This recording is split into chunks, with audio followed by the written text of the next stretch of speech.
The first thing we see here is an array of cameras that listen to you and watch you. These are the facial recognition systems. Now, cities are starting to be set up where they have points of entry for regions within cities. And you have to use your iPhone device to beep your way in. And the pad on the top there shows your face. It's facial recognition. So it opens the doors and things like that for you if it matches your face or if you don't have any problems. But if you are wanted by the police or something, these will lock you in so you can't move from region to region. Or if you use too much carbon, as you can see, this woman takes off her glasses, and that little device that looks like an iPhone, but it's actually a retina scanner or a facial scanner, picks up your face and then it'll let you through. And then here's an example of how that works. You're at the gate here, it scanned his face, and then there you go, it opens the gate.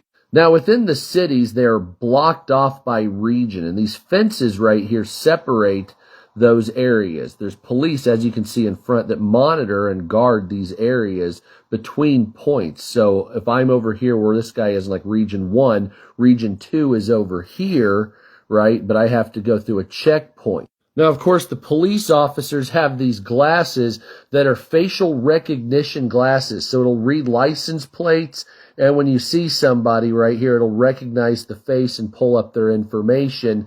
And so a cop can just sit there and look at a population and determine if they're good, bad, have warrants against the government, blah, blah, blah, blah, blah, just like this officer's doing. Now, of course, this is where a camera can identify you by your gait or by the way you walk.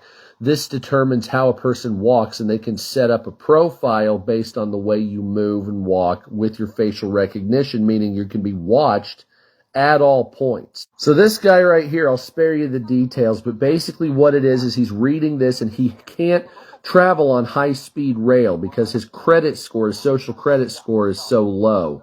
So what he had to do is volunteer and do a bunch of other shit to raise his social credit score. So he was going to take a trip that would take 3 hours on a high-speed rail, but because his social credit score was too low, he had to take a bus, which took 10 hours.